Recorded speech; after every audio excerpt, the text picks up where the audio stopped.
the scoring. Two set-piece goals in the next match at Birmingham. The first by John Gale from Frane's free kick, and the second from John Frane himself from the penalty spot after Welsh had fouled Tate. But what about Phyllis Kirk? Did he feel the pressure in replacing Ken Chaldery? Yeah, a little bit, because I didn't realise when I first arrived at the club what a favourite Ken had been. I knew he'd scored the 2 goals that had got them promotion at Wembley the season before. So there was that little bit of pressure, but my debut, I played at Leicester and I managed to score my first game in such a big game, and I think that straight away took a little bit of pressure off me, and since then I have enjoyed it a lot. Probably the most pleasing one I've ever scored is the one I scored against Sunderland, because I'm from Sunderland myself. And we had tremendous performance here, beating 5-2, and I managed to score against them, and that gave me a great sense of achievement. Another game when we went to Watford, 1-2-1, I managed to score both goals, and with Kenny obviously going to Watford, you know, for me to score then, and we beat Watford 2-1. You know, over the season, you know, since I come out, I've got to be quite pleased with the way things have gone. So with new signings, Tony Spearing and David Tuttle embedded in the side, Posh travelled to Millwall. It wasn't to be a happy afternoon. After 18 minutes, Andy May's perfect through ball was matched by Barber's excellent run to the edge of the box. The ball was dispatched beyond Bennett, 1-0 to Millwall. On the stroke of half-time, Barber's free kick was met firmly at the far post. A goal for Tony McCarthy on his Millwall debut. And 7 minutes after the swish round, Barber on the left again instigated the move. The ball played in, not cleared, and when it was chipped over again, Peterborough looked for offside as Alex Ray accepted the gift. 3-0 to Millwall. One more goal to come. May's through ball. John Goodman this time beating the offside trap. Took the ball on before squeezing home a shot off the inside of the far upright. Peterborough's 3rd league defeat in a row. In the next match, Posh made amends by beating Southend. The goal came early, Phyllis Kirk, after just 4 minutes. Successful debut here for John McGlashan, a recent signing from Millwall, adding some quality to the midfield.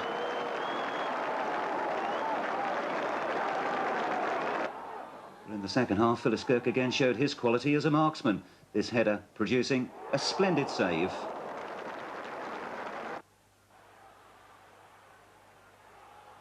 In the next match at Derby, Peterborough conceded 2 goals in the first 20 minutes. The first scored by Paul Kitson, lashing home a loose ball from the edge of the box. The second, Kitson again, after Gabbiadini had set up the chance.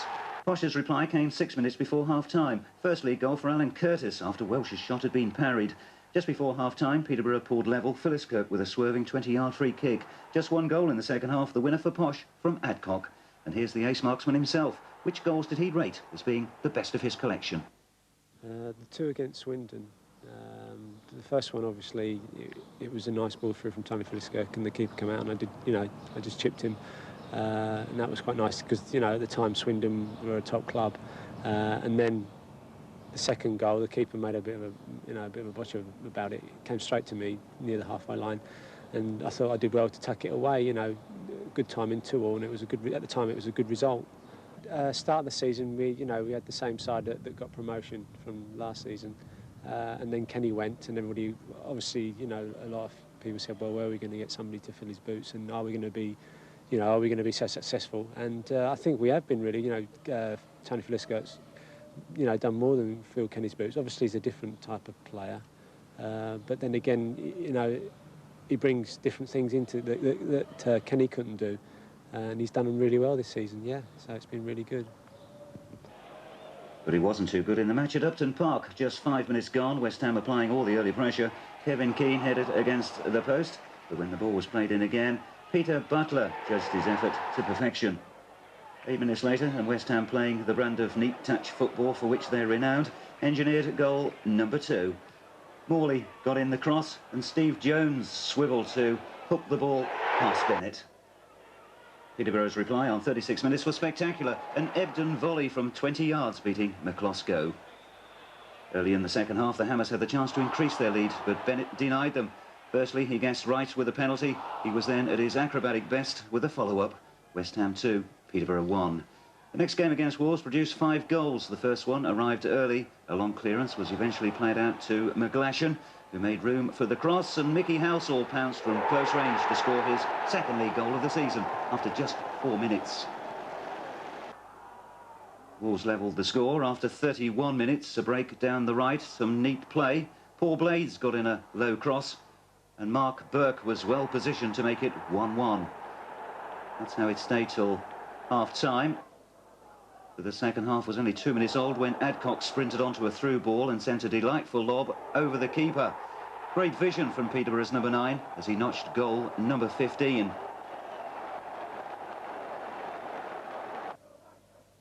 11 minutes later, it was all square again. An unfortunate goal to concede a short corner, and when the cross was swung over, it was Tony Philliskirk's head that diverted the ball past Bennett.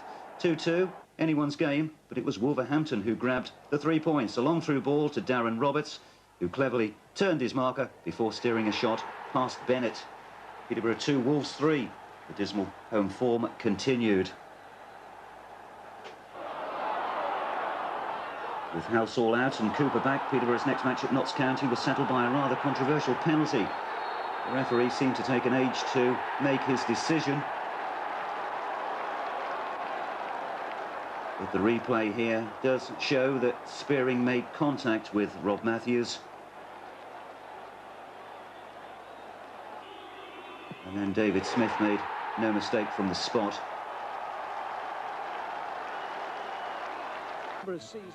On next to Brentford, and again just one goal proved to be good enough, but this time it was Peterborough who scored it.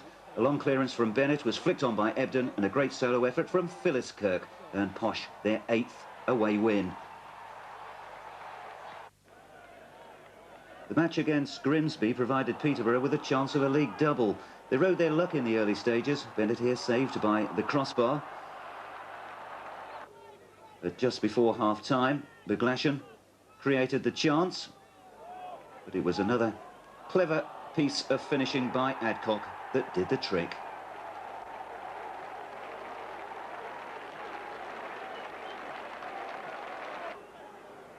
It looked as if the home form was on the mend, but in the next game against Birmingham, the POSH defence was generous early on. 6 minutes gone, Gale nodded against the post, and Pesci Soledo couldn't miss with the rebound.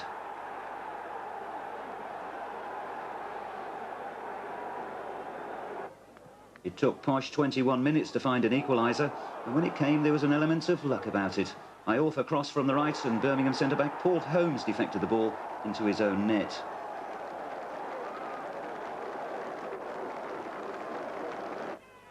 With a quarter of an hour to go, Peterborough grabbed a spectacular winner, Beglashan with a lobbed pass, and Bobby Barnes crashed in a volley to make it 2-1. The first home appearance for 5 months for the little winger. What a return. The last quarter of an hour at Roker proved to be a real disaster. 3 goals conceded. The first one here resulting from an unusual fumble by Bennett, failing to hold on to Kay's cross, and Peter Davenport had the easiest of opportunities.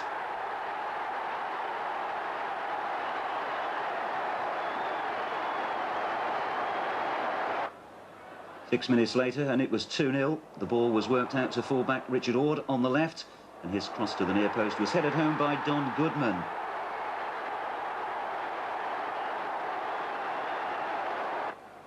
And then with 5 minutes of the match remaining, Sunderland made it 3. The ball played down the right, a weak challenge, and Goodman allowed to square the ball across, and substitute Sean Cunnington scored from point-blank range. A bad performance that didn't please Fucillo.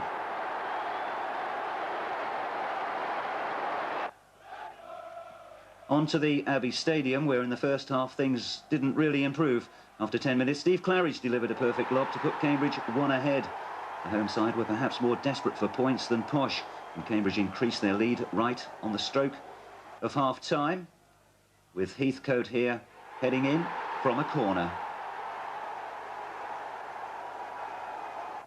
The second half, though, was a different story. Just seconds after the break, Beglashan went on a driving run into the box, collided with the home keeper John Vaughan, but managed to get in the cross that provided Adcock with an easy chance.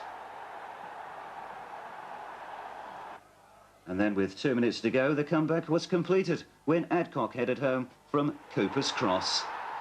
So 2-2 at the end, honours even in the local derby. Here's Steve Welsh now with his assessment of those around him. There's been a number of players who have done exceptionally well for us. All season, Tony Adcock and Ian Bennett have been first class for us. They really have. Ian's been a real rock. To play in front of Ian has been a pleasure. He talks to you well, and he's got a terrific pair of hands.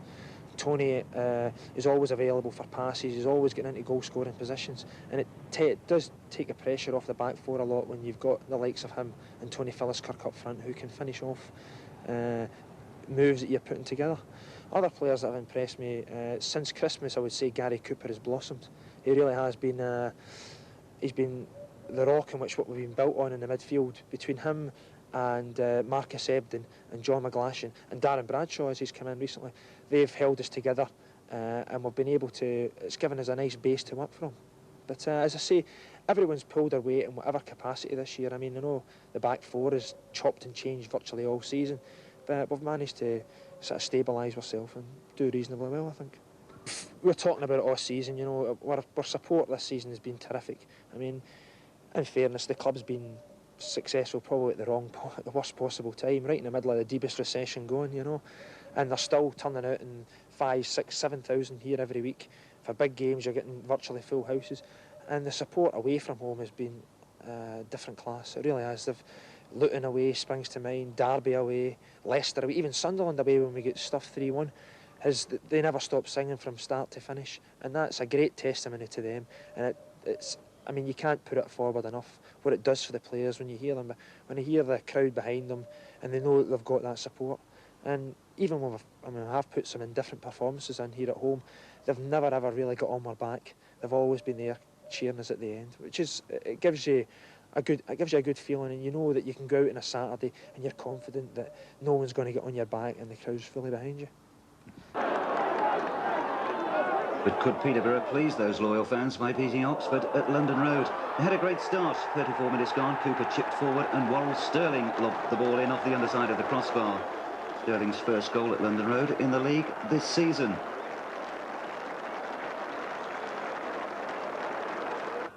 Unfortunately, though, Peterborough failed to cash in on their early advantage. They allowed Oxford back in the game in the 41st minute. Cusack headed down Durning's cross right into the path of Beecham, who tied the match up at 1 apiece. And that's how it stayed. Peterborough's 8th home draw in the league. With Lee Howarth restored to the centre of defence for the first time for 4 months, Peterborough travelled to bottom place Bristol Rovers full of confidence. But they were caught out here in the 10th minute as Mihu galloped clear to set up an opening on the left for Tony Pounder. And after half an hour, it was defensive suicide. A blunder by Bennett, allowing Saunders the chance to intercept his poor clearance. 2-0 to Rovers. In the hour, Peterborough pulled one back when a poor defensive header provided Sterling with a simple chance. And then Rovers regained their 2-goal lead 8 minutes later when John Taylor sped through the middle and directed a shot past Bennett. A tame finish and a rather jaded performance from POSH. Against Watford, there were good chances at both ends and some good saves, but no goals.